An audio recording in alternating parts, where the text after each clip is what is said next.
আগমনকালের দ্বিতীয় সপ্তাহ শনিবার। প্রথম পাঠ বেন শিরার রচনাবলী, 48 অধ্যায়, পদ সংখ্যা 1 থেকে 4 এবং 9 থেকে 11। বেন শিরার ভবিষ্যৎবাণী, প্রবক্তা এলিও আবার ফিরে আসবেন। সেদিন আবির্ভূত হলেন এলিও, জ্বলন্ত অগ্নির মতো একজন প্রবক্তা। তার বাণী যেন মশালের মতোই জ্বলে উঠল। লোকদের ওপর তিনি ডেকে আনলেন দুর্ভিক্ষ। তার ধর্ম উদ্দীপনায় তিনি সংখ্যায় তাদের স্বল্পই করে দিলেন। প্রভুর বাণী শক্তিতে বন্ধ করে দিলেন তিনি আকাশের দ্বার। তিনবার নামিয়ে আনলেন জ্বলন্ত আগুন। আহা এলিও, তোমার সেই সব অলৌকিক কাজের জন্যে কত গৌরবই না পেয়েছিলে তুমি। তোমার সমতুল্য হওয়ার গর্ব কেই বা করতে পারে? তুমি একটা অগ্নিময় ঘূর্ণি বায়ুতে আগুনেরই ঘোড়ায় টানা একটা রথে ঊর্ধ্বে উন্নীত হয়েছিলে।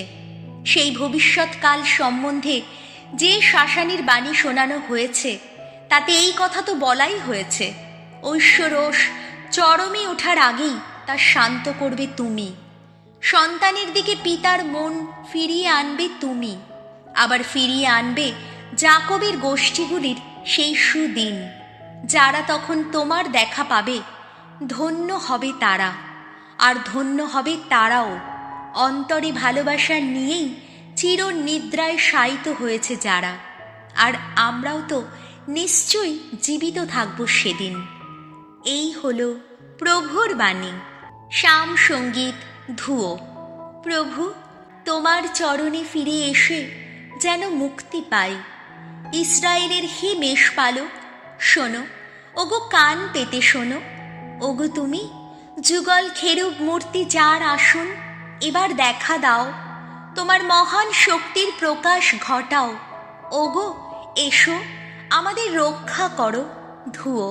প্রভু, তোমার চরণে ফিরে এসে যেন মুক্তি পাই। হে ঈশ্বর, ওগো বিশ্বপতি, ফিরে এসো তুমি। স্বর্গ থেকে নত হয়ে চেয়ে দেখো একবার। এই আঙুর গাছটির ব্যাপারে যা করার করো তুমি।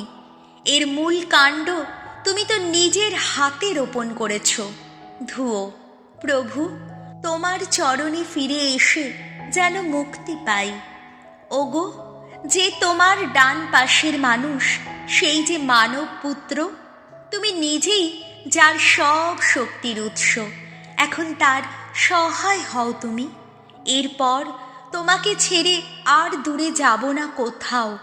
ওগো, আমাদের বাঁচিয়ে রাখো, স্মরণ করব আমরা তোমার নাম। ধুয়ো। প্রভু, তোমার চরণে ফিরে এসে যেন মুক্তি পাই। বাণী বন্দনা। জয় জয় প্রভুর জয়। তোমরা প্রভুর আসার পথ প্রস্তুত করো, প্রভুর আসার পথটি সুগম করো। ঈশ্বরের ত্রাণ কর্ম দেখুক সকল মানুষ। জয় জয় প্রভুর জয়। মথি রচিত মঙ্গল সমাচার, 17 অধ্যায়, পদ সংখ্যা 10 থেকে 13।